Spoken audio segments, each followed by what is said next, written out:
Shalom, Bapak Saudara. Shalom. Shalom.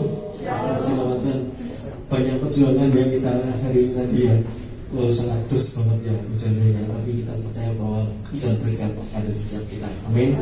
Untuk kita mengucapkan kita untuk datang kepada Tuhan pada sekali ini, kita mau bersama-sama karena Tuhan, kita membuka hati kita membuka mulut kita membuka suara kita untuk menyembah Tuhan sore ini. Pujian kudus Tuhan.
Tidak ada yang berdiam diri.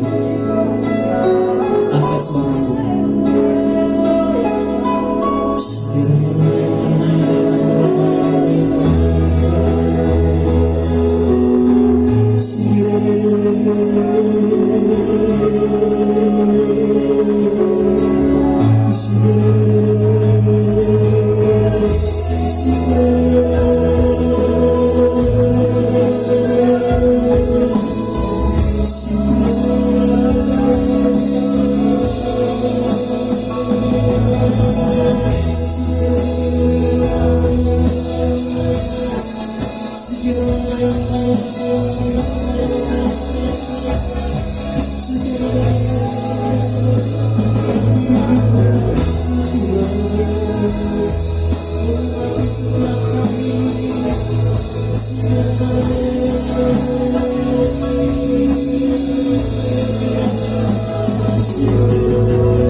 Sungguh terpanggil itu Tuhan.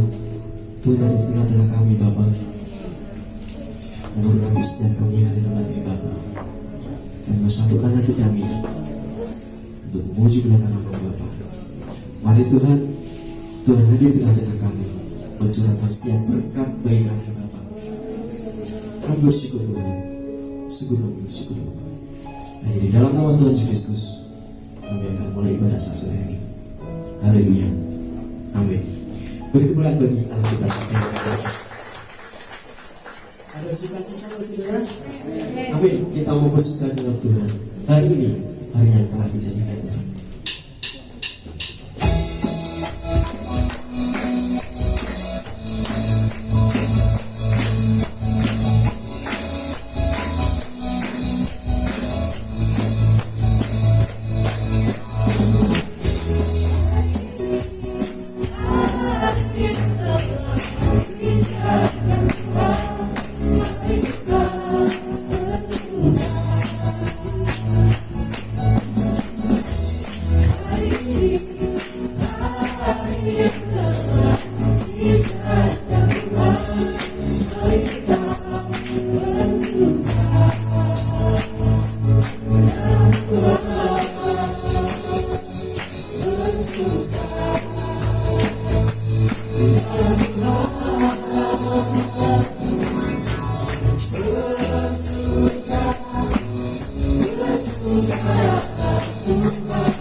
dalam Tuhan karena Tuhan kita Yesus sungguh baik. Dia sungguh baik.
Kita akan berdoa bersama di saudara ini.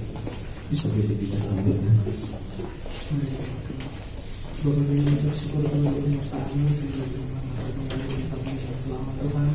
Semoga Tuhan yang persembahan kami, kiranya Tuhan memberkati, biar persembahan ini boleh bermanfaat bagi pekerjaan Tuhan yang baik. Terima kasih Tuhan, hanya di dalam nama Tuhan Yesus Kristus kami sudah berdoa dan mengucapkan syukur kami. Haleluya. Amin. Bersama Yesus lakukan perkara besar.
Dalam Yesus, kekuatan hidup.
Biarlah sungguh Tuhan sendiri yang menjadi kekuatan bagi kami, pondasi kami satu-satunya, pondasi kami yang terkuat Tuhan, yang menjadi pilihan kami untuk kami menyandarkan diri. Bapa di surga, biarlah setiap nyanyian, pujian, penyembahan yang kami naikkan menyenangkan hatinya Tuhan. Sebentar kami akan duduk untuk mendengarkan firman Tuhan. Kami rindu Tuhan bersabda berbicara atas kami siap mendengar. Urapi hamba Tuhan dalam segala kelemahan hamba. Biar apa yang disampaikan boleh sungguh-sungguh berasal dari Tuhan, memberkati kami semua yang mendengarkan ya Tuhan. Dan di atas segalanya yang hamba rindukan nama Tuhan saja yang dipuji, dipermuliakan. Sembunyikan hamba di belakang kayu salib-Mu yang penuh dengan kemuliaan Tuhan. Biarlah Tuhan yang semakin bertambah-tambah, biarlah hamba sendiri yang semakin berkurang. Kami rindu mendengarkan apa yang jadi kerinduan hati Tuhan. Berbicara kepada kami siap mendengar. Dalam nama Tuhan kami Yesus, kami siap mendengarkan firman Tuhan. Haleluya, amin. Silakan duduk Bapak Ibu Saudara. Shalom. Ya, selamat malam. Saya berharap Bapak Ibu Saudara bisa menemukan ruangan ini dengan tidak menemui atau menjumpai kesulitan. Ya, ada beberapa rekan-rekan MCC yang ditempatkan di basement 1, basement 2, dan lobby. Apakah sudah kembali semua? Tolong bisa dipanggil. Ya, ada Dito, ya, ada Andreas, ada Hero. Ya, saya khawatir kalau mereka nggak dipanggil nanti sampai pulang mereka nungguin kan. Jadi setelah seorang bisa tolong bantu panggilkan mereka untuk bisa mengikuti jalannya ibadah. Baik, sekali lagi shalom Bapak Ibu Saudara. Setelah kita dari Lawang Junjing lalu kita sempat berpindah ke Haris lantai 2. bergeser lagi ke pop lantai M. Ya, selamat datang juga Pak Edi, Om Pandu. Ya, siap. Terima kasih bekerja samanya rekan-rekan. Akhirnya Tuhan bawa kita untuk bisa sampai di tempat ini, di ruangan ini, ya. Dan ke depan apakah kita akan menetap di ruangan ini? Biarlah kiranya bisa kita gumulkan, Bapak Ibu Saudara sekalian. Setiap kita tentunya merindukan kita akan diberi Tuhan anugerah untuk bisa mendapatkan ruangan yang permanen. Amin. Halo, amin. Amin. Oke, siap. Gimana? Masih gerah? Panas ya. Tapi mendingan daripada yang lama kan ya.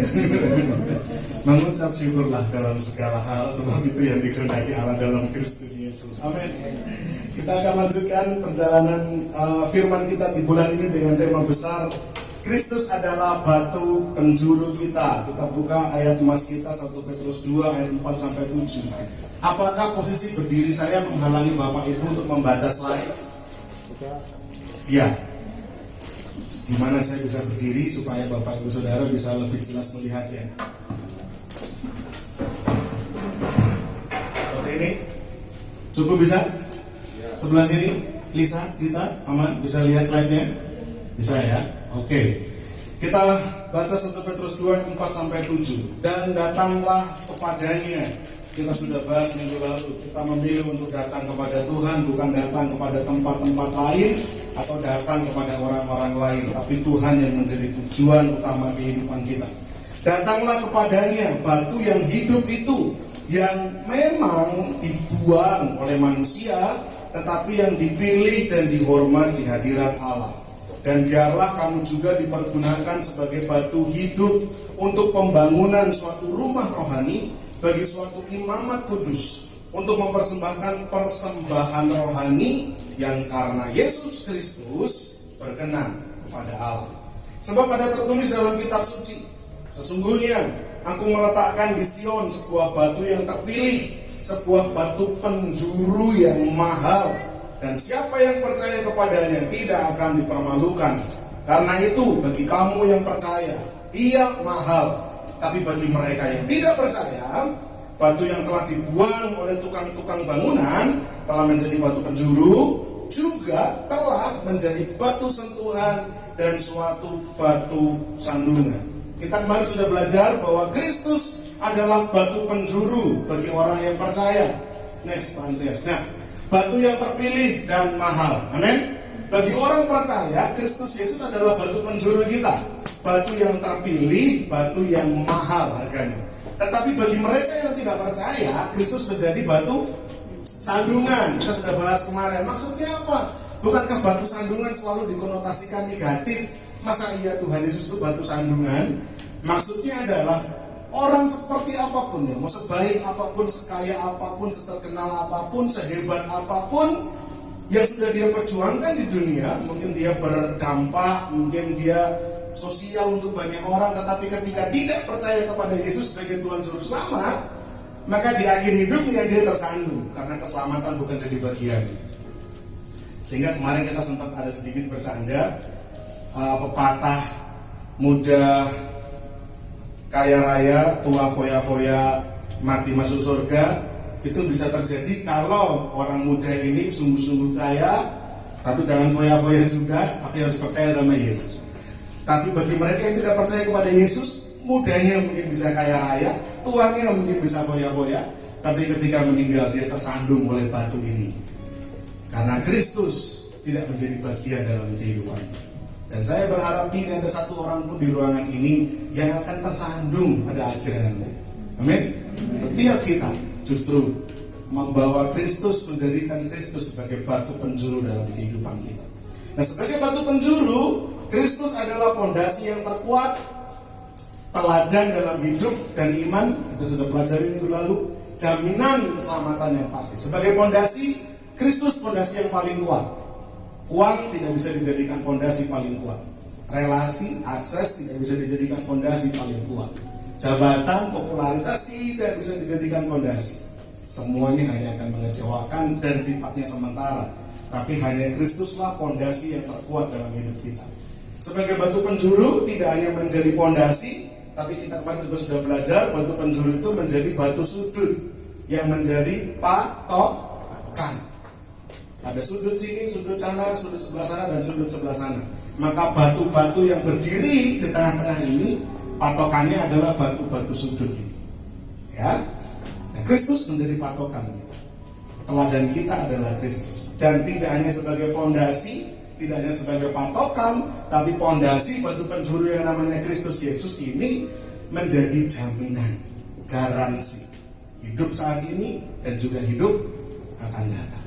Barang siapa memiliki Kristus, terjamin hidupnya saat ini dan hidupnya akan datang. Orang yang tidak memiliki Kristus, mungkin hidupnya sekarang bisa jadi enak, tapi yang jelas hidupnya yang akan datang tidak mungkin enak, karena tidak memiliki Kristus. Ya, tidak ada satupun nama lain di bawah kolong langit ini yang olehnya kita beroleh keselamatan selain nama Yesus. Kita harus pegang itu. Nah, sekarang kita melanjutkan pembelajaran kita. Menurut 1 Petrus 2 ayat yang keempat, Kristus disebut sebagai batu yang hidup. Batu yang hidup, yang sekalipun dibuang oleh manusia, tapi dipilih dan dihormat di hadirat Allah. Nah, sekarang kalau Kristus sudah jadi batu yang hidup, yang sudah dipilih, ditentukan oleh Allah, menjadi fondasi bagi kita, menjadi kekuatan teladan bagi kita dan menjadi jaminan bagi kita. Lalu bagaimana respon kita sebagai orang percaya, sebagai pengikut Kristus? Jika Kristus sebagai batu penjuru, batu yang hidup, telah menjadi fondasi, teladan dan jaminan kita, terus bagian kita apa? Bagian Kristus sudah dikerjakannya dengan sempurna. Tuhan Yesus siap menjadi fondasi bagi kita. Tuhan siap menjadi teladan bagi kita. Dan Tuhan jelas-jelas adalah jaminan yang sangat bisa dipercaya. Nah, sekarang bagiannya kita apa? Bagian kita apa? Supaya kita bisa betul-betul menghidupi bangunan rohani yang berfondasikan Kristus. Bagian kita apa yang harus kita kerjakan apa? Yang pertama, maka kita harus siap dipergunakan sebagai batu hidup. Bagian yang pertama, kita harus dipergunakan sebagai batu yang hidup. Batu hidup itu bahasa Inggrisnya living stone. Batu hidup. Ayatnya ada di 1 Petrus 2 ayat 4 dan 5. Dan datanglah kepadanya batu yang hidup itu, yang memang dibuang oleh manusia, tetapi yang dipilih dan dihormat di hadirat Allah. Dan biarlah kamu juga dipergunakan sebagai batu hidup. Kristus adalah batu hidup. Dan biarlah kita juga dipergunakan sebagai batu hidup. Sehingga benar, Kristen itu artinya adalah pengikut Kristus. Kristus sebagai batu hidup, maka kita pun adalah batu hidup. Maksudnya batu hidup itu apa? Next, kata hidup. Ya, boleh next Pak Andreas. Nah, kata hidup ini bahasa aslinya Bapak Ibu Saudara itu zao, Z-A-O, itu bahasa asli dari hidup. Sebagai kata keterangan, kalau bahasa Inggrisnya adjektif gitu ya, kata keterangan, zao ini punya arti active, powerful, efficacious atau mujarab. Aktif, ampuh, mujarab. Jadi Kristus adalah batu yang aktif, batu yang ampuh, batu yang mujarab, efektif gitu. Ya. Nah, Kristus sebagai batu yang hidup, hidup itu artinya aktif, ampuh, mujarab. Maka kita pun sebagai batu yang hidup itu harus juga aktif, ampuh, mujarab. Next, Pak Andreas. Kristus yang adalah fondasi kehidupan kita adalah batu yang hidup, yang aktif, yang ampuh, mujarab. Dia dibuang, ditolak oleh manusia, tapi dipilih dan dihormat di hadirat Allah. Nah, kita sebagai pengikut-pengikut Kristus, murid-murid Kristus, kita jugalah batu yang hidup ini. Bapak Ibu Saudara, bersiaplah menghadapi sikap-sikap buruk dari para penentang Kristus. Saya berharap Bapak Ibu Saudara siap menghadapi penolakan, karena Kristus pun ditolak. Bapak Ibu Saudara, mari kita siap untuk menghadapi buangan, karena Kristus pun dibuang. Tadi kan dibilang bahwa batu penjuru itu dibuang oleh orang, tapi dipilih, ditentukan Allah, dihormat oleh Allah, dan dibuang oleh manusia. Nah, kita pun juga dibuang oleh manusia. Bapak Ibu Saudara, bukan hal yang baru ketika kita orang-orang Kristen itu dibully, dipojokkan,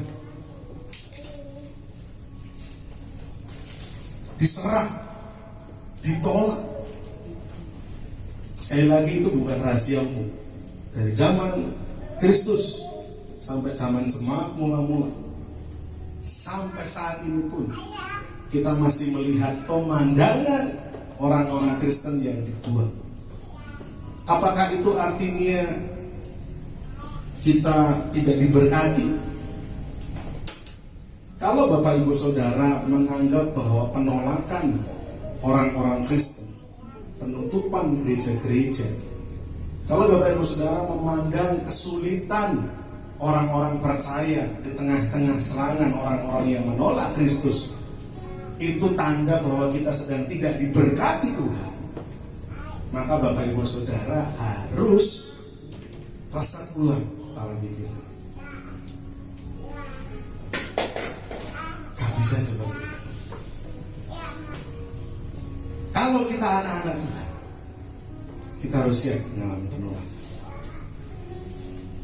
Kalau Bapak Ibu Saudara mengharapkan anak-anak Tuhan itu hidupnya diberkati, limpah, kaya raya, sukses, berhasil, jadi pengusaha hebat semua, gitu kan.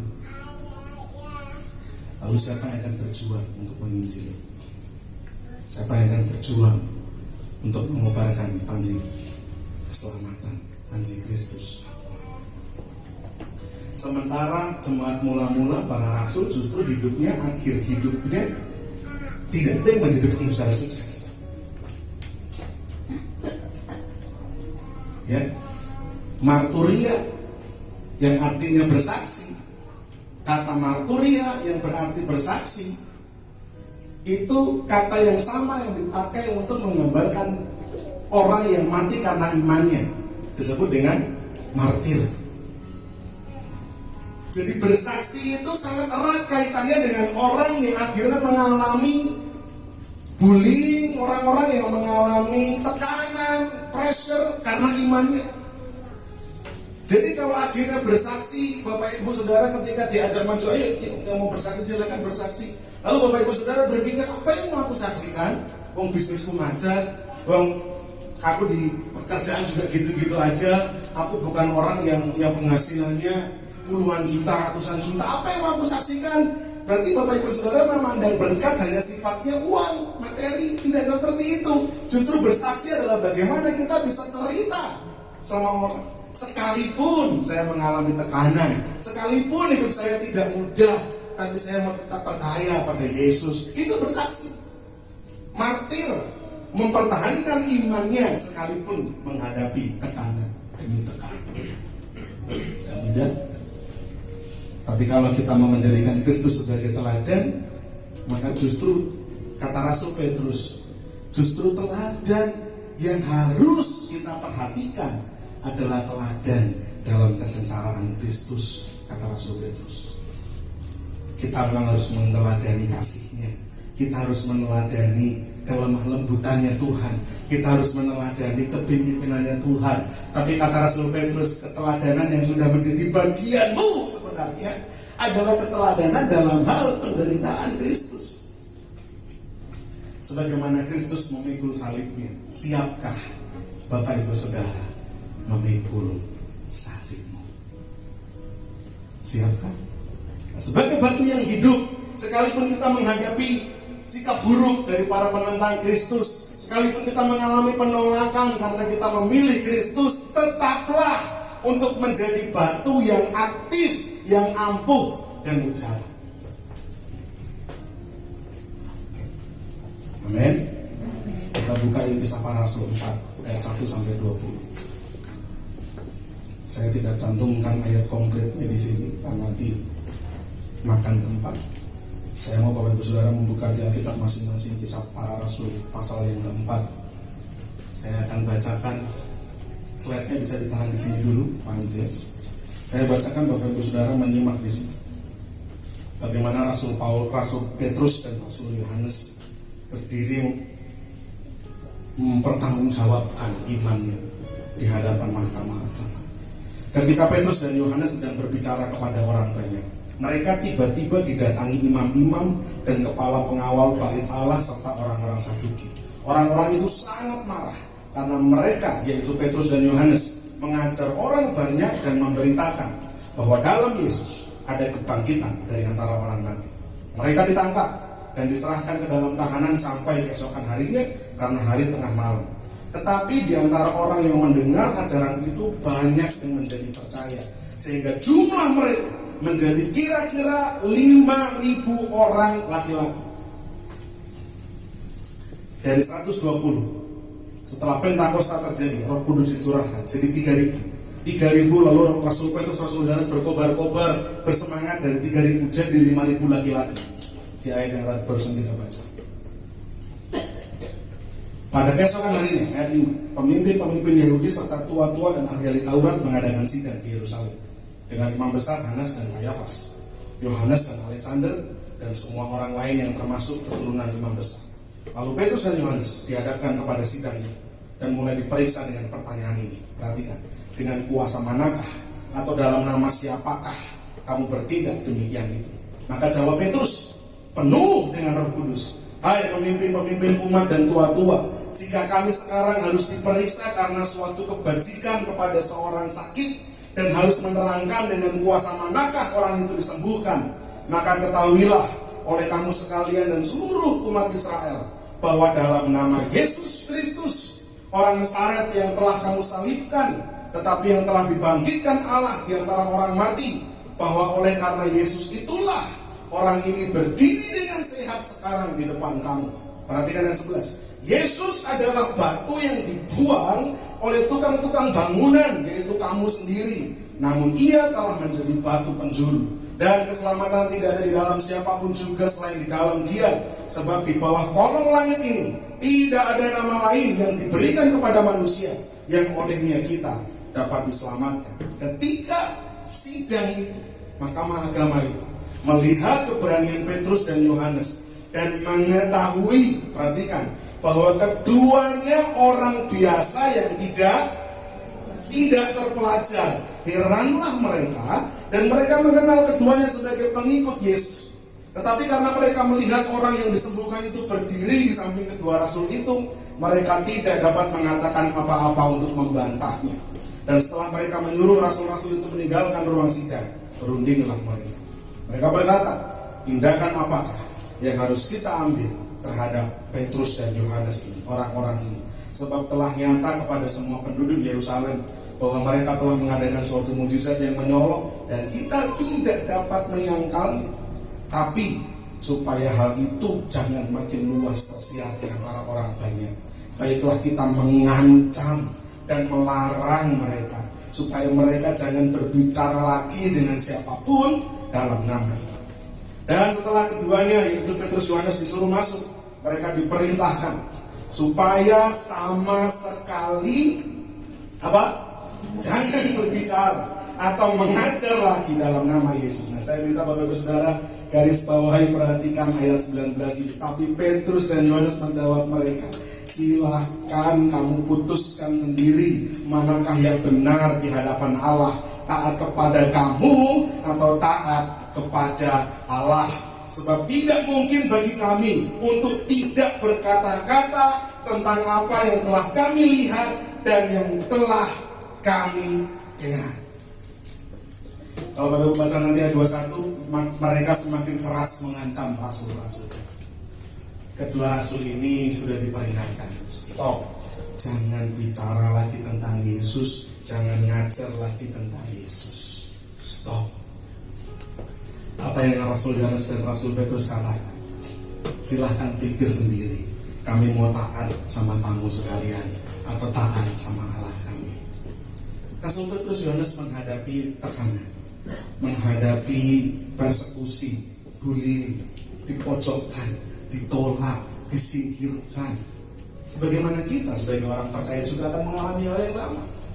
Bapak Ibu Saudara, mungkin ketika jualan orang kita tiba-tiba dijauhi karena ada fitnah, mungkin kita pakai ini pakai itu, padahal kita nggak pakai apa-apa. Banyak orang yang senang sama kita karena kita Kristen. Kita akan mengalami tindakan-tindakan seperti ini. Tapi sebagaimana Rasul Petrus dan Rasul Yohanes tadi, sekalipun mereka diancam, jangan lagi bicara tentang Yesus, jangan lagi mengajar tentang Yesus Kristus.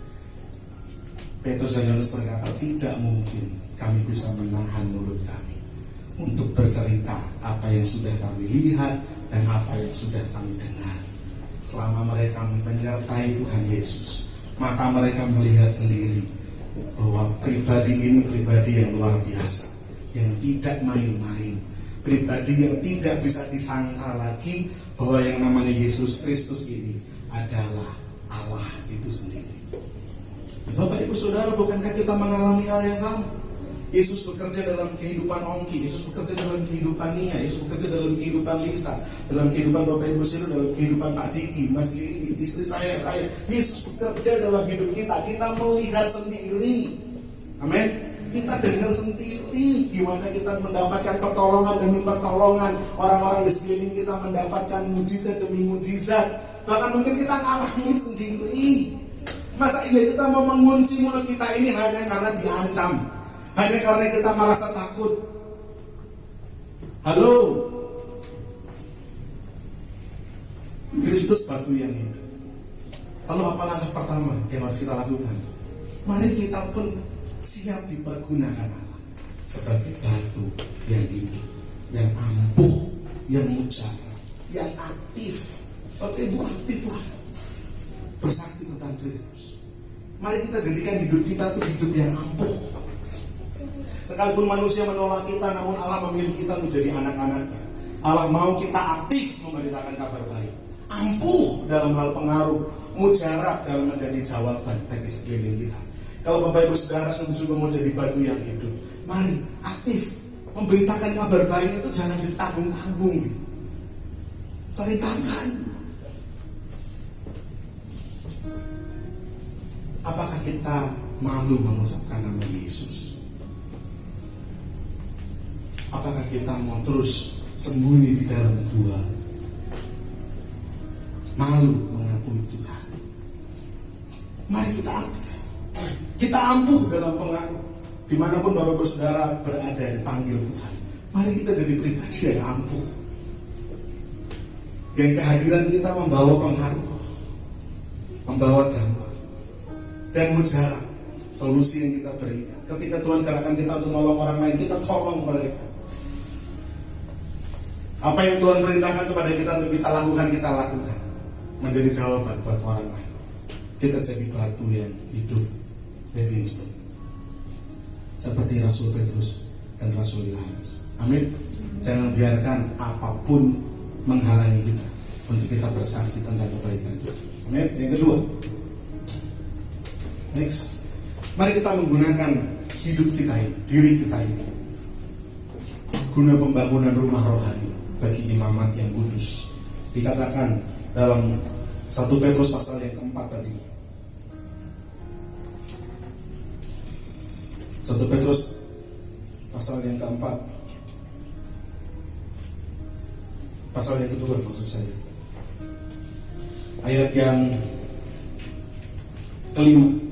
Dan biarlah kamu juga dipergunakan sebagai batu yang hidup, sudah, untuk pembangunan suatu rumah rohani bagi suatu imamat kudus. Next, living stone, peran hidup kita sebagai batu yang hidup tadi yang dibahas di poin pertama. Selain untuk banyak orang di sekitar kita, sebenarnya terutama digunakan bagi pembangunan rumah rohani. Pembangunan itu oikodomeo, kalau membangun itu oikodomi, artinya itu mendirikan bangunan atau membangun. Ya, rumah rohani bagi imamat kudus itu menunjuk kepada gereja Tuhan di muka bumi. Mari gunakan hidupmu, hidup saya, Bapak Ibu Saudara, sebagai batu yang hidup guna pembangunan rumah rohani bagi imamat kudus. Next, itu menuju pada gereja. 1 Petrus 2:9 bilang demikian, tetapi kamulah bangsa yang terpilih, imamat yang rajani, bangsa yang kudus, umat kepunyaan Allah sendiri, supaya kamu memberitakan perbuatan-perbuatan yang besar dari Dia yang telah memanggil kamu keluar dari kegelapan kepada terangnya yang ajaib. Kata memanggil keluar itu seringkali kalau dalam pelajaran agama anak-anak SMP SMA tahu gereja itu diartikan dengan kata eklesia. Eklesia itu dipanggil keluar, gitu ya. Nah, ini dipanggil keluar dari mana? Dari kegelapan menuju terangnya yang ajaib. Nah, kita inilah gereja. Rumah rohani, bangunan rohani bagi imamat yang kudus itu berbicara mengenai gereja. Nah, kalau saya bilang gereja itu bukan tentang gedungnya, amin. Gereja itu tentang orangnya, ya. Gereja itu bukan mengenai gedung. Sehingga silakan gereja, silakan segel gereja, ya. Gereja mau dicabut izinnya mau kayak apa, tapi orangnya inilah yang sebenarnya gereja itu sendiri. Pindah ke sini, pindah ke sini, pindah ke sini. Karena gereja bukanlah bangunannya. Kita dulu pertama diarahkan di Piro. Karena sesuatu hal kita pindah ke Lorong Junjing. Karena dua hal kita pindah ke Haris. Lalu kita pindah ke Pop. Jujur saya sendiri juga berpikir, aduh jemaat nanti gimana ya? Bingung gak ya? Tiba-tiba datangnya ke Lorong Junjing ke Cile. Atau ini dari Haris pindah ke Pop, tiba-tiba naik ke meeting room Haris. Beda, di sana kosong, bingung enggak?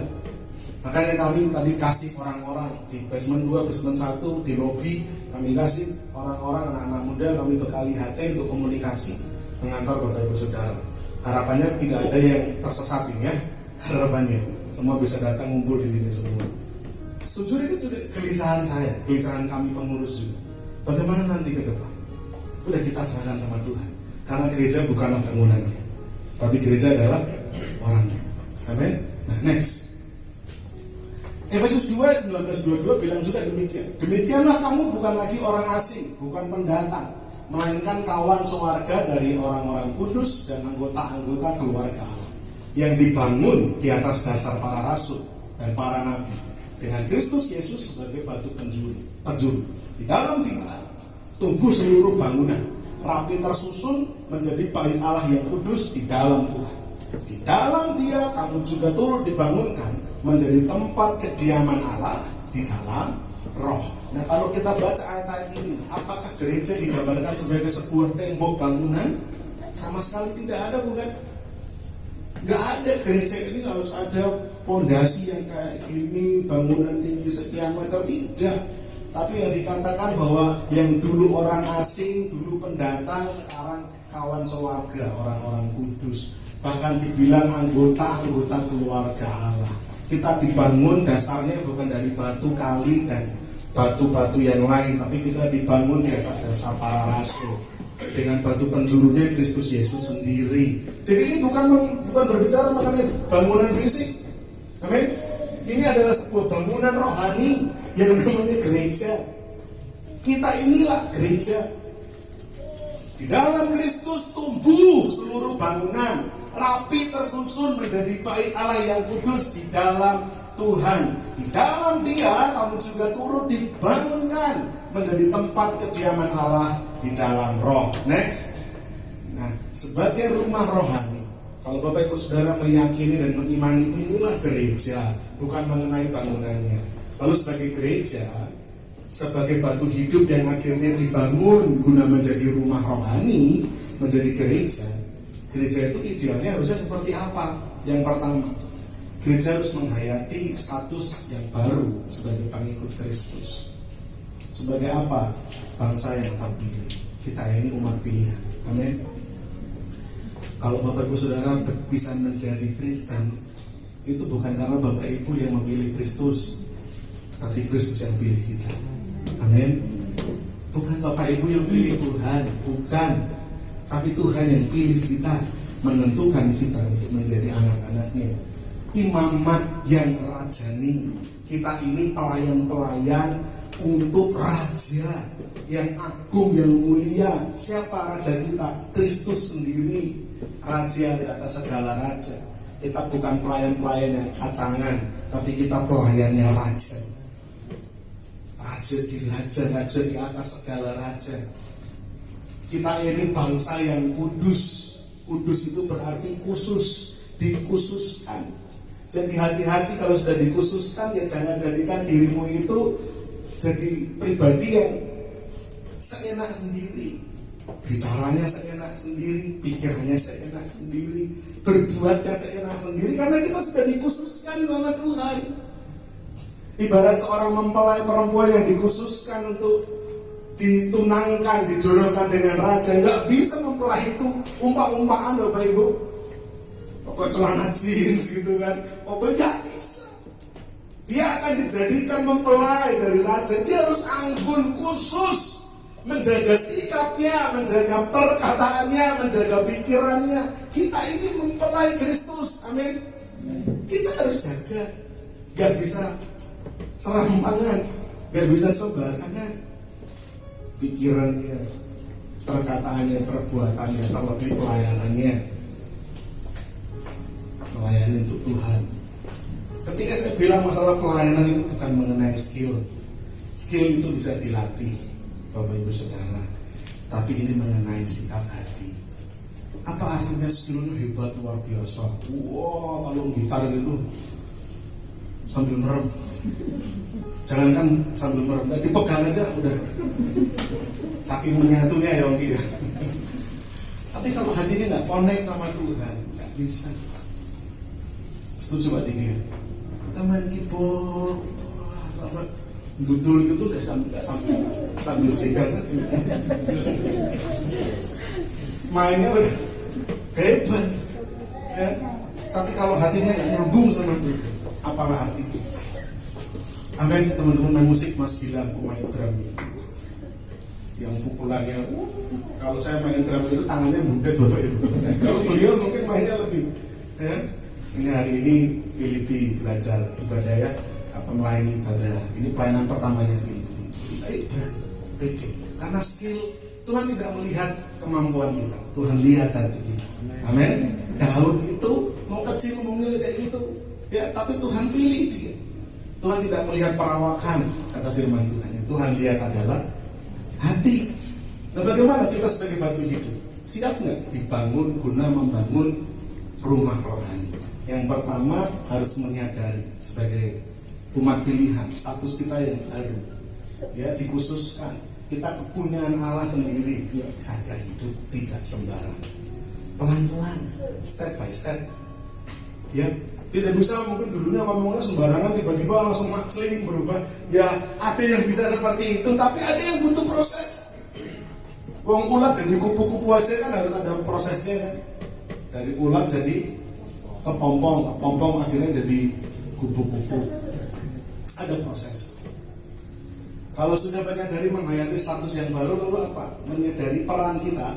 Satunya Pak, tadi sebelumnya masih ada di bawahnya. Untuk memberitakan perbuatan-perbuatan besar dari Allah.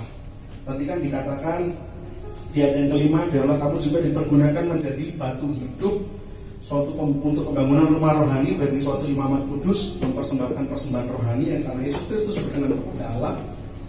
Terus di ayat yang ke-9, bangsa yang terpilih, imamat yang rajani, bangsa yang kudus, umat kepunyaan Allah sendiri, supaya kamu memberitakan perbuatan-perbuatan yang besar. Dan gereja harus memberitakan perbuatan-perbuatan besar dari Allah, perbuatan-perbuatan besar dari Allah. Dari siapa? Allah. Jadi kalau kesaksian terus banyak ngomong saya, itu berarti bukan dari Allah. Ya, ya Pak Andreas ya. Hati-hati. Saya mau bersaksi, saya. Halo Bapak Ibu Saudara, kemarin saya mendapatkan berkat. Saya dipanggil sama atasan saya katanya berprestasi, saya. Nah, ini perbuatan besar dari siapa? Dari saya. Kalau Bapak Ibu Saudara meyakini itu pertolongan Tuhan, nggak seperti itu secara kesaksiannya. Bapak Ibu Saudara, shalom, selamat malam. Saya mau bersaksi, Tuhan itu begitu baik. Saya ini siapa? Kalau bukan karena pertolongan Tuhan, saya nggak bisa berdiri sampai saat ini. Tuhan yang diutamakan, bukan saya. Kalau Bapak Ibu kesaksiannya pakai saya, itu merendahkan diri. Tapi di lantai 16. Semua Bapak Ibu kan? Mau di hotel Haris itu lantai 16 paling tinggi Bapak Ibu. Ya kan? Jadi hati-hati. Gereja perannya adalah memberitakan perbuatan-perbuatan besar dari Allah. Minggu lalu saya saksikan 2 kali sewa di Haris 1,4 juta pas sekali sewa. 2 kali sewa berarti 2,5 juta. Sudah mikir. Nah ini kemarin minggu lalu Bu Lulu nggak datang. Saya ceritakan biar Bu Lulu juga bersemangat. Bu Lulu kemarin kan memberikan pengumuman, puji Tuhan Bapak Ibu Saudara, kita masih punya saldo kas gitu ya. Nah Bu Lulu minggu lalu nggak hadir. Ada kesaksian Bu Lulu, ada seseorang, ada teman dari Amerika jauh sekali. Kenapa Tuhan nggak kirim yang deket-deket aja, misalkan Papua gitu ya? Papua jauh tapi nggak sejauh Amerika gitu kan? Atau Bali, atau Surabaya, atau mungkin Sragen gitu, atau mungkin Banyuanyar yang paling dekat gitu. Tapi Tuhan jauh dari Amerika. Saya tidak pernah cerita kepada orang ini mengenai kebutuhan pelayanan kita, tapi dia digerakkan hati oleh Tuhan. Dia bilang, Om, dia panggil saya Om. Teman saya cuma selisih berapa bulan tanggal lahirnya. Saya mau dukung pelayananmu, boleh nggak? Ya boleh, masa nggak boleh? Lalu seperti yang saya saksikan minggu lalu, dia minta nomor rekening saya. Rekening bank Bapak Ibu, bukan rekening listrik ya. Ini serius rekening bank gitu ya. Lalu akhirnya 10 menit dia kirim bukti transfernya. Bukti transfernya persis seperti yang kita butuhkan untuk 2 kali sewa di Hotel Haris. Nah kenapa hari ini kita pindah ke POP? Kan saya bilang jangan mencobai, ya kan? Yang kemarin di Haris kan sudah ditutup sama Tuhan lewat seorang rekan di Amerika. Nah kan saya perlu mencari yang di bawahnya Haris harganya. Nah POP ini sedikit di bawahnya. Ya lumayan lah selisihnya ya. Kalau di sana 1/4 sekali sewa, di sini 800. Bapak Ibu masih bisa nyaman, ya. Dingin juga. Ya nanti kalau kurang dingin minggu depan bawa es batu. Bisa minggu depan ngantongin es batu biar lebih seger gitu. Ya, tapi ini kemurahan Tuhan. Jadi puji Tuhan dulu saldo kita malah nambah lagi Bu, bukan berkurang. Saya juga sempat berpikir, aduh kurang ini mana ya? Tapi Tuhan cukupkan, nggak perlu khawatir, nggak perlu takut. Kalau ini pekerjaan Tuhan, Tuhan yang pasti akan berikan berkatnya. Tapi kita juga harus menceritakan perbuatan-perbuatan besarnya Tuhan ini. Bukan karena saya ini siapa. Dan saya tidak menceritakan kepada teman saya mengenai kebutuhan pendanaan kita. Tidak pernah. Saya cuma cerita bahwa puji Tuhan, sekarang Tuhan panggil saya dan istri kami berdua untuk melayani Tuhan. Dan dia senang sekali. Karena dia salah satu teman saya yang paling tahu masa muda saya. Dari saya SMA dia yang paksa-paksa saya untuk sekolah teologi. Cuman kan waktu itu belum bisa. Papa saya belum izinkan. Sehingga ketika saya ngabari teman saya kalau akhirnya merintis, dia bilang apa? Bener kan nubuatanku? Dia bilang rohani sekali orang ini. Bener kan nubuatanku? Waduh kuliah tekan Jogja ambil informatika, tibonnya dari pendeta gitu. Kan umat Israel itu kan mau ke Kanaan kan harus muter dulu ya. Nggak harus langsung kan ya, muter dulu. Anggaplah saya juga seperti itu, umat Israel yang tegar tengku, ya kan. Dapat nama saya Daniel itu ya, dikandani. Ya lo malah Bapak Ibu mengaminkan tuh berarti kan. Tuhan proses. Untungnya nggak sampai 40 tahun. Gereja harus memberitakan perbuatan-perbuatan besar dari Allah. Lalu apalagi next, gereja harus menyadari kesatuan antara anggota tubuh Kristus ini. Ya adalah hal yang sangat penting supaya setiap bagian gereja ini harus bertumbuh rapi, kompak menjalankan perannya masing-masing. Tuhan mau seperti ini. Bersatu. Yang misalnya musik, yang misalnya nari.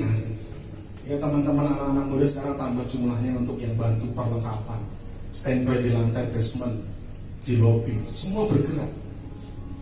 Dan saya bersyukur semua digerakkan Tuhan. Om Pandu Lili jemput Mbak Lili. Ya, ada yang persiapan di sini Nata masih one sound system dan seterusnya. Semua bergerak dengan baik, dengan nangis. Ya. Dan saya merindukan Bapak Ibu Saudara kita lebih lagi untuk melakukan apa yang menjadi bagian kita. Setiap anggota ini bisa terus bergerak untuk saling melengkapi, saling memberdayakan. Dan gereja harus menyadari juga bahwa goal gereja itu menjadi rumah kediaman Allah.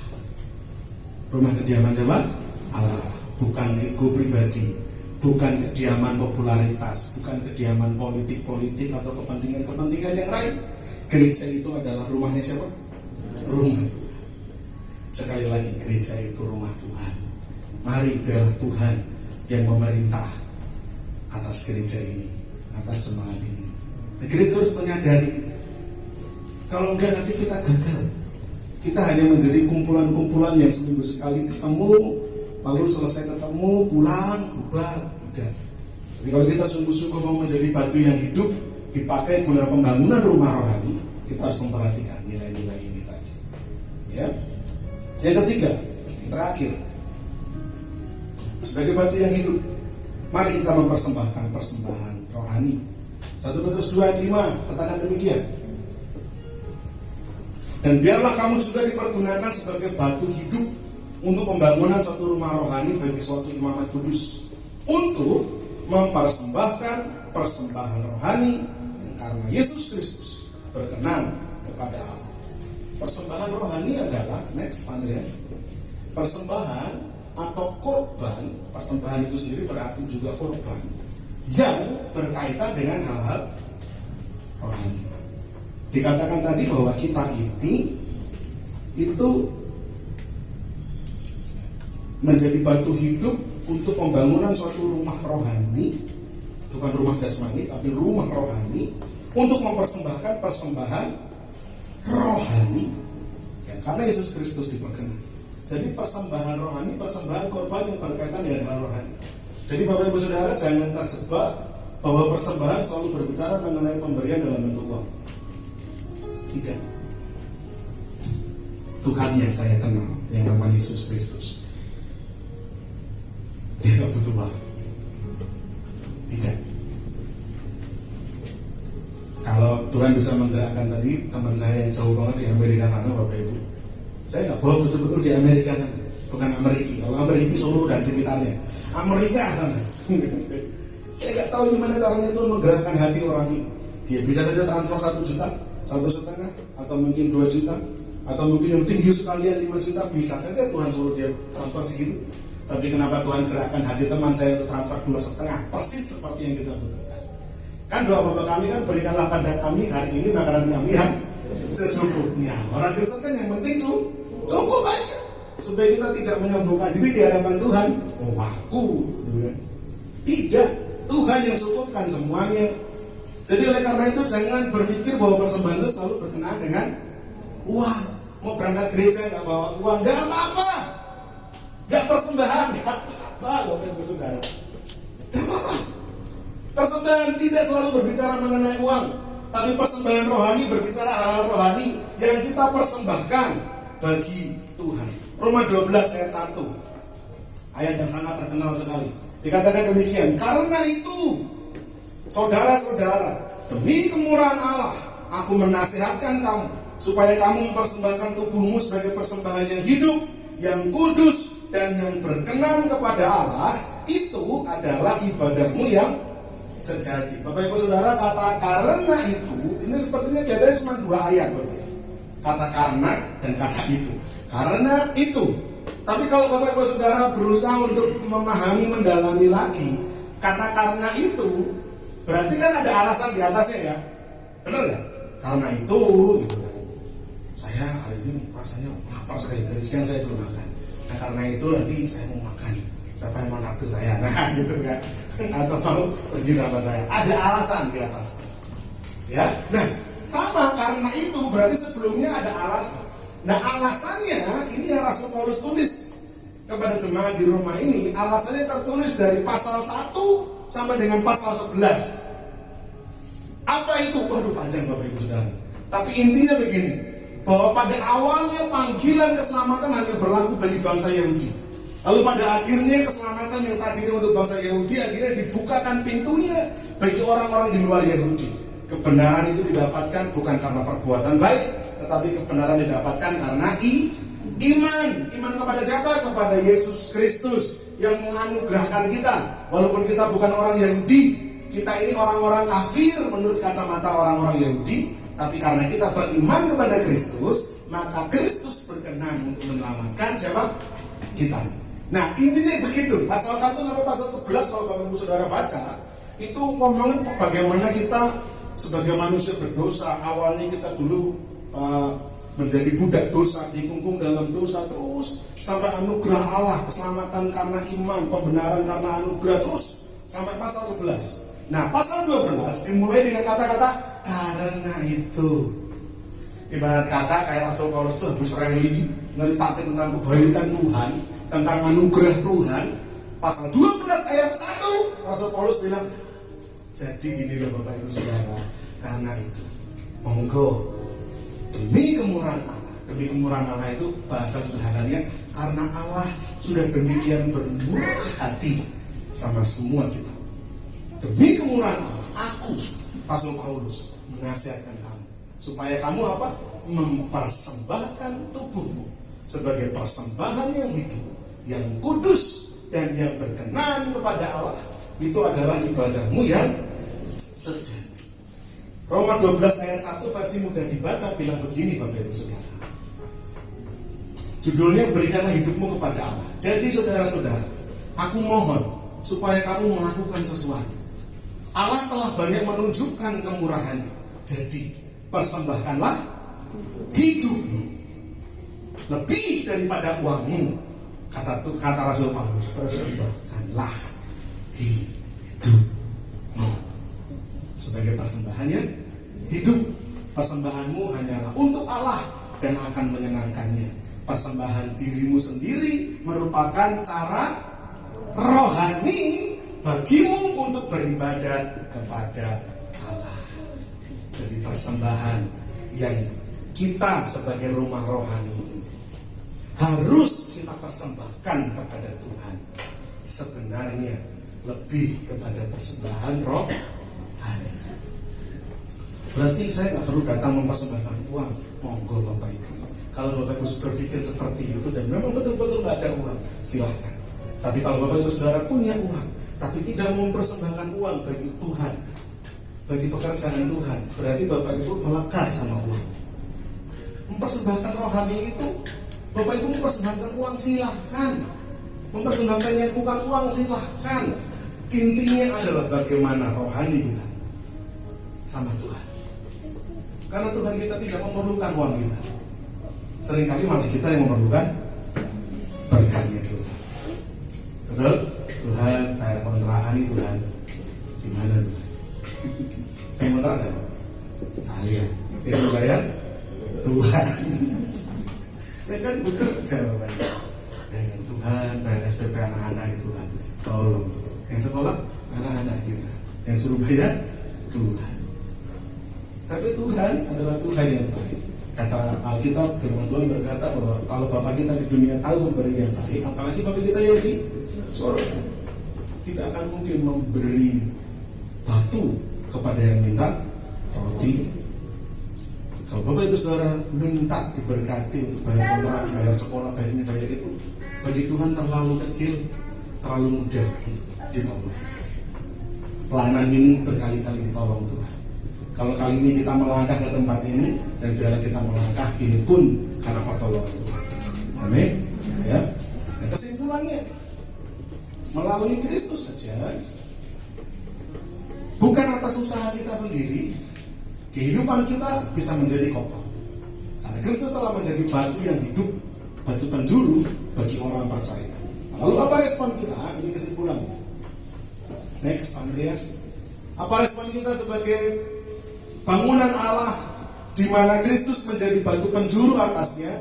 Apa respon kita? Tadi saya rangkum sekarang. 1, mari kita jadi batu yang hidup, aktif memberitakan kabar baik, ampuh dalam pengaruh, mujarab di dalam menjadi terang dan jawaban. Saya nggak akan khawatir nomor 1.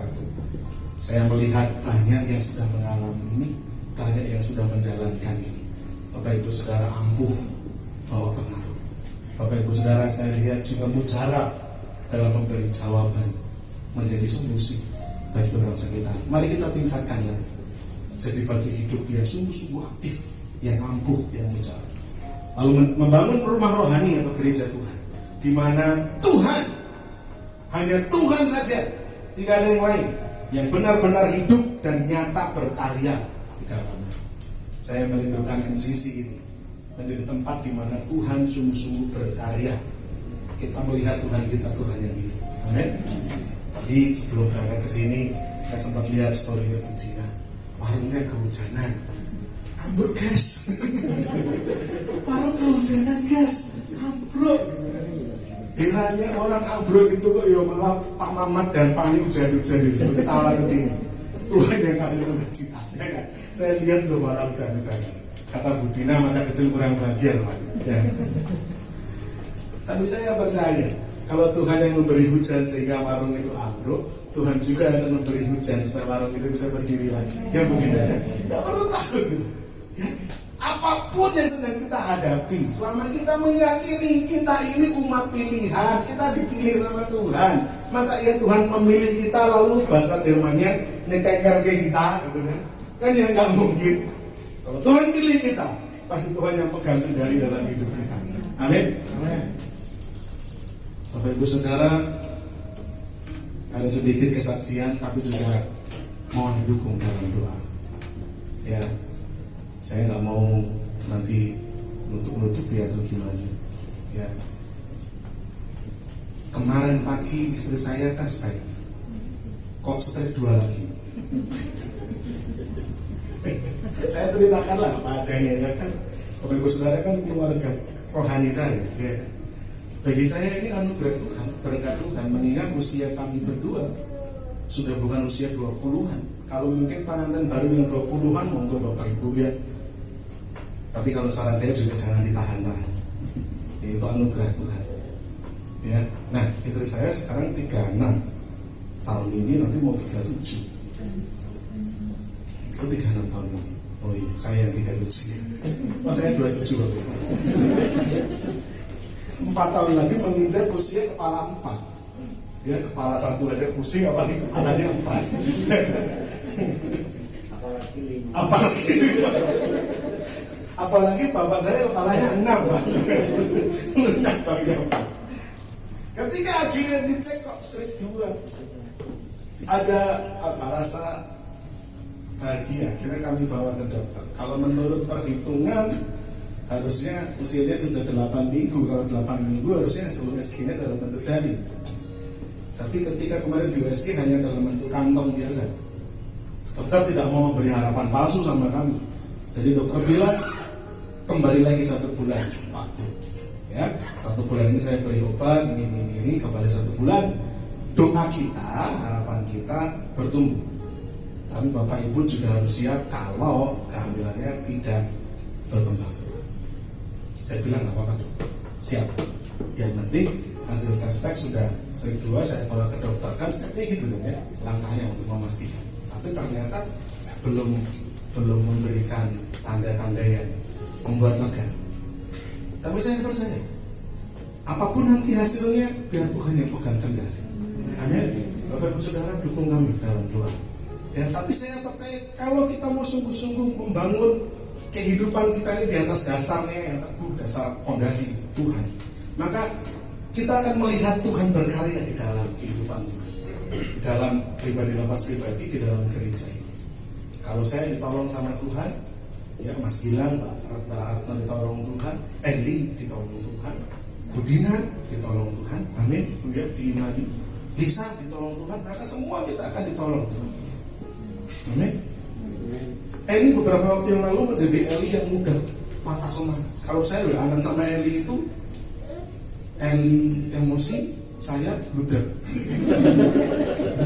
Terus apa solusinya kalau kayak gini, gitu kan? Tapi oleh karena Tuhan kasih kesabaran, Tuhan kasih hikmat, Om Pandu juga diberi kesabaran, diberi hikmat. Eli sekarang justru malah menselingi orang lain. Tadi kirim chattingannya sama saya, ke chattingan dia sama temannya bilang, buang, udah bu, koyo ini. Eli yang menyemangati. ayo gini. Dikirim ke saya. Lalu waktu saya membaca, ini dulu kata-kata Kelly gitu. Yang penuh dengan keluh kesah, penuh dengan penghakiman diri sendiri, mulai kehilangan pengharapan. Ini kata-kata Kelly. Lalu saya yang menjawab, nah sekarang Eli yang merasakan seperti itu ya. Jadi ya, Eli mulai merasakan pusingnya itu. Jadi tahu perasaan saya dulu kayak apa ya. Bisa membayangkan perasaannya Om Pandu juga kan. Tapi ini perubahan yang Tuhan kasih.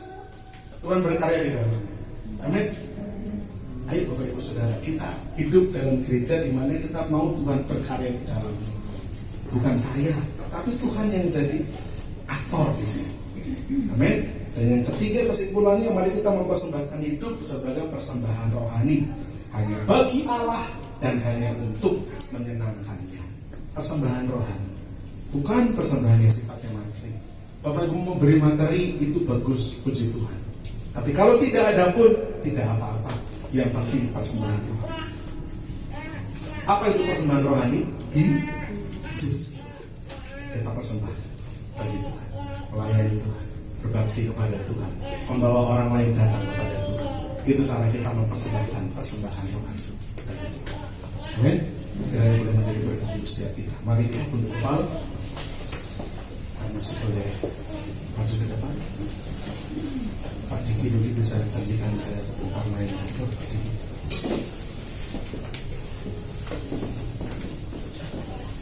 Kita naikkan pujian bahwa hidupku sekarang.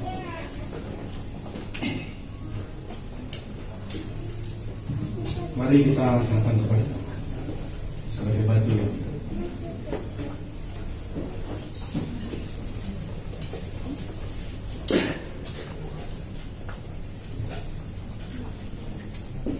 Supaya Tuhan menjadikan kita rumah rohani, rumah doa, rumah di mana kita bisa mempersembahkan persembahan yang rohani kepada Tuhan. Bawa hidupku sekarang ke tempat kudus-Mu, Tuhan. Katakan, di mezbahu-Mu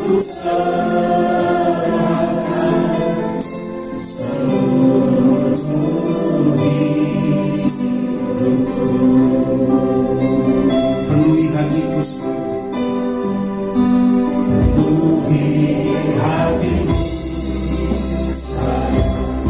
dengan urapan yang baru, dengan urapan yang baru, maka aku lebih lagi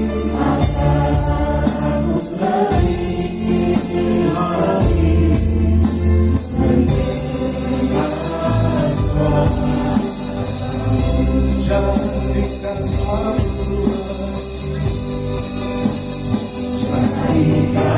aku rumah doaku,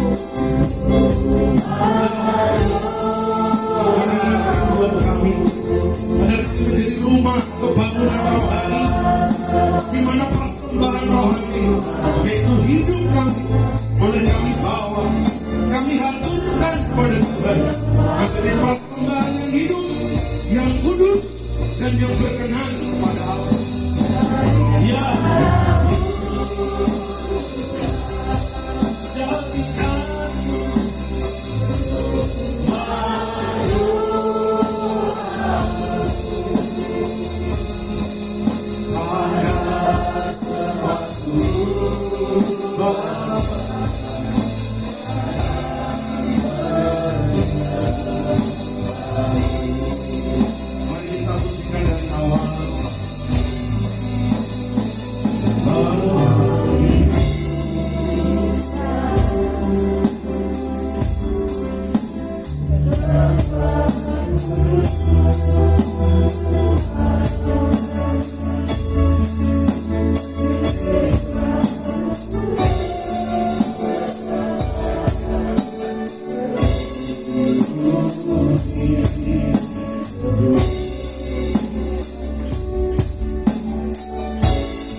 hatiku sekarang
Mari serukan sekali lagi.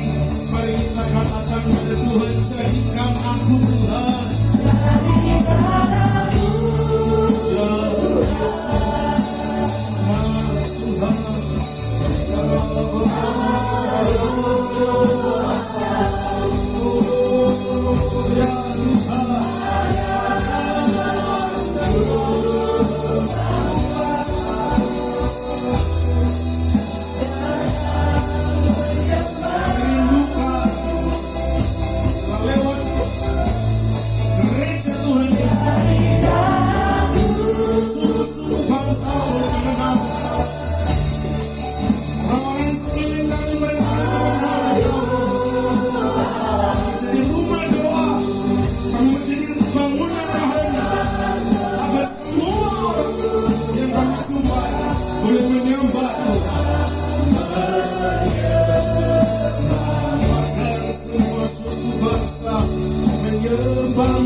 Bapa di sorga, sebagai bangunan Allah, sebagai rumah rohani, biarlah kami sungguh-sungguh menghidupi firman Tuhan. Kami menjadi batu yang hidup, aktif memberitakan Injil, kabar baik. Kami ampuh dalam pengaruh, kami mujarab dalam menjadi teladan, menjadi terang, menjadi jawaban. Dimanapun Tuhan menaruhkan kami, dimanapun Tuhan menempatkan kami, kami menjadi rumah rohani, gereja Tuhan, di mana Tuhan sungguh-sungguh hidup, Tuhan sungguh-sungguh nyata, berkarya di tengah-tengah kami, mujizat demi mujizat, pertolongan demi pertolongan, campur tangan Tuhan boleh kami lihat, boleh kami rasakan sendiri, boleh kami alami sendiri, dan boleh kami saksikan kepada orang-orang di sekeliling kami. Dan biarlah kami menjadi rumah rohani, bangunan Allah yang rela mempersembahkan persembahan rohani, yaitu hidup kami ini Tuhan, nafas hidup kami ini dalam keluarga, dalam pendidikan, dalam pekerjaan, dalam setiap langkah aktivitas kami. Kami hanya mau menjadikan hidup kami persembahan yang menyenangkan hatinya Tuhan, yang kudus, yang indah, berkenan kepada Allah. Itu kerinduan kami Tuhan. Biarlah Tuhan sebagai batu yang hidup, yang menjadi pondasi, batu penjuru dalam kehidupan kami, akan menolong, memampukan kami menjadi batu yang hidup juga, mengerjakan bagian kami, sehingga nama Tuhan dipuji, dipermuliakan atas hidup kami. Bapa di surga, kami merindukan orang-orang yang ada di sekeliling kami. Mereka melihat kami dan mereka melihat Kristus. Mereka melihat perbuatan kami, mereka melihat perbuatan Kristus. Mereka mendengar perkataan kami, mereka mendengar perkataan Kristus. Sehingga kami dimanapun kami berada, Kristus pun dinyatakan, dipermuliakan. Merindu gereja ini diberkati Tuhan dengan jiwa-jiwa yang semakin Tuhan tambah-tambahkan. Bukan mereka yang mencari hal-hal yang sifatnya murahan, tapi kami datang berkumpul untuk mencari Kristus, mencari Tuhan yang kami kenal, yang kami sembah di dalam nama Tuhan kami Yesus. Terima kasih Tuhan. Biarlah apa yang menjadi kerinduan kami juga untuk adanya tempat permanen, biar Tuhan akan dengar dan Tuhan akan hadir, dan kami bawa setiap doa pengharapan kami ini Tuhan dari dalam satu nama Tuhan kami Yesus Kristus, yang kepadanya kami sudah berdoa dan bersyukur. Haleluya, amin. Beri kemuliaan buat Tuhan kita. Yang boleh menjadi berkat waktu dan tempat saya Tuhan. Kepada Tuhan dan Tuhan. Puji nama Tuhan, kiranya menjadi berkat bagi kita semua. Firman Tuhan yang sudah disampaikan melalui hambanya, kiranya Tuhan menjadikan Bapak Daniel lebih aktif lagi dalam melayani Tuhan. Tiba saatnya saya akan sampaikan beberapa kegiatan atau ibadah selama sepekan. Setiap hari Senin akan ada kegiatan latihan tamborin pukul 5 sore. Kemudian setiap hari Kamis pukul 6:30 malam akan diadakan kegiatan latihan musik. Kemudian setiap hari Jumat pukul 6 sore akan diadakan ibadah menara doa kota bertempat di Hotel Haris lantai 16. Kemudian untuk setiap hari Sabtu, mari saya undang teman-teman yang muda boleh hadir atau mengajak rekan-rekannya. Setiap pukul 5:30 sore akan diadakan ibadah muda remaja. Kemudian setiap hari Minggu pagi pukul 7:30 pagi ada ibadah sekolah minggu, dan di sore harinya ada ibadah MCC, ibadah raya MCC pukul 5 sore. Berikutnya saya akan sampaikan laporan keuangan MCC untuk saldo akhir tanggal 30 April 2022 sebesar Rp6.864.000. Kemudian di hari Minggu tanggal 1 Mei ada persembahan sebesar Rp1.208.000, tapi ada pengeluaran untuk sewa tempat sebesar Rp1.250.000, sehingga saldo yang terakhir sebesar Rp6.822.000. Rp6.822.000. Firman Tuhan, Tuhan selalu piara kita semua. Mungkin ada informasi yang bisa kita Pak.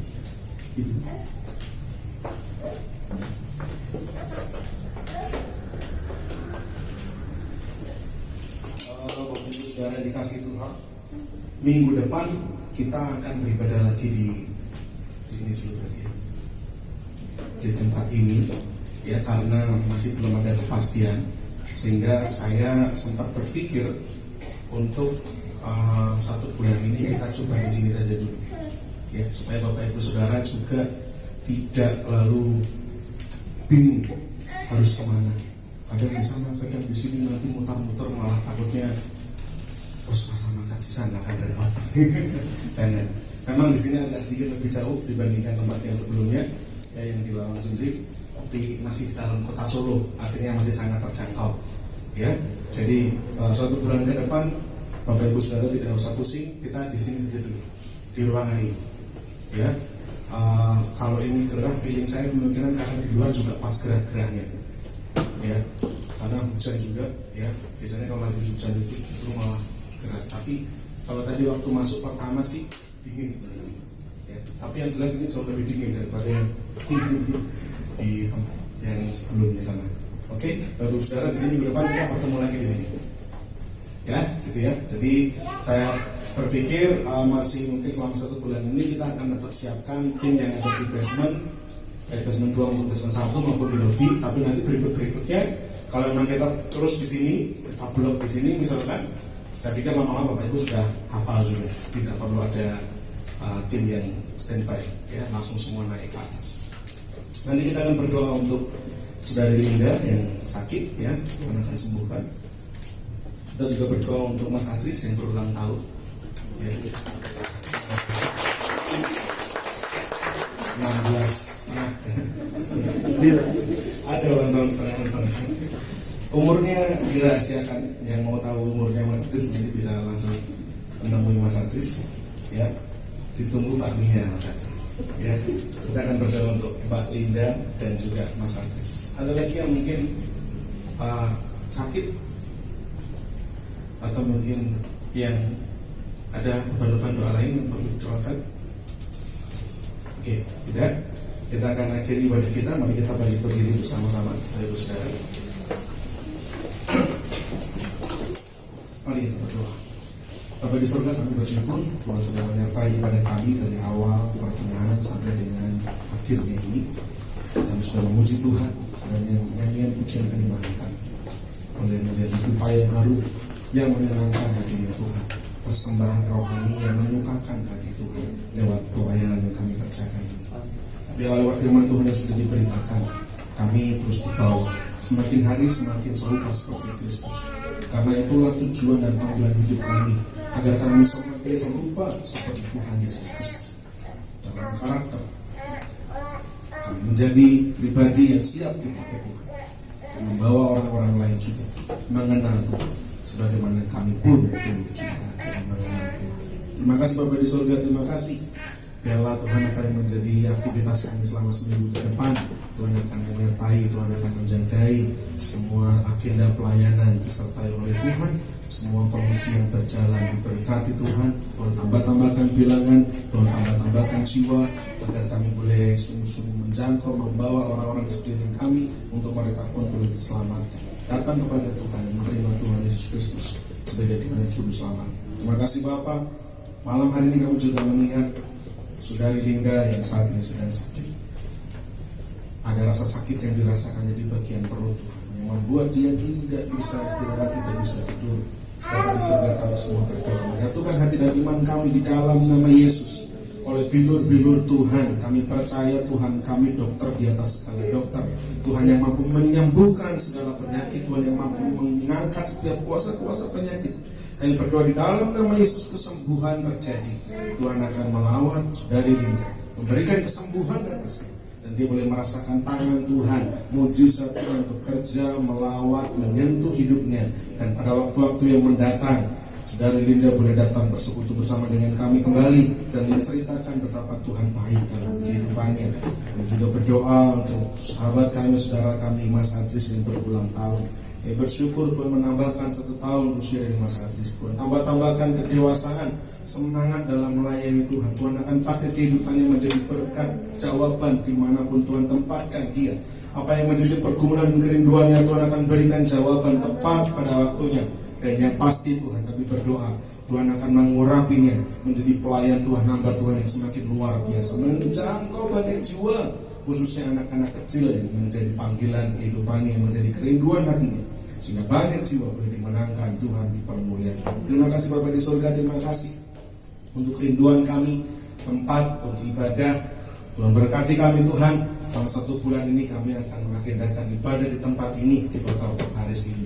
Biarlah kiranya kami percaya Tuhan yang pegang kendali. Kami mau berjalan dengan iman kami dan mau melangkah bersama-sama dengan Tuhan. Kami percaya apa yang kami kerjakan, biarlah kiranya Tuhan juga memberkatinya dan akan membawa segala pelayanan kami ini, biarlah sungguh-sungguh menyenangkan dan menyukakan hati Tuhan. Terima kasih Bapa di surga, terima kasih. Sementara kami akan pulang menuju rumah kami masing-masing, penyertaan Tuhan ada atas kami, menyampaikan kami di rumah kami masing-masing dengan selamat tanpa proses apapun, dan mengembalikan kami pada jam-jam ibadah yang akan datang, berkumpul bersama kembali untuk memuji, menyembah, dan mendengarkan firman Tuhan. Terima kasih Tuhan. Sekarang jemaat Tuhan, angkatlah kedua tanganmu dan terimalah berkat Tuhan. Tuhan memberkati engkau dan melindungi engkau. Tuhan menyinari engkau dengan wajahnya dan memberi engkau kasih karunia-Nya. Tuhan menghadapkan wajahnya kepadamu dan memberi engkau damai sejahtera. Biarlah kiranya berkat-berkat ilahi dari Allah Bapa, kasih karunia dari Tuhan Yesus Kristus, damai sejahtera dan persekutuan Allah Roh Kudus menyertai setiap kita mulai malam ini sampai Tuhan Yesus datang untuk kedua kalinya. Di dalam nama Tuhan kami Yesus, kami bersyukur dan berdoa. Haleluya. Amin. Engkau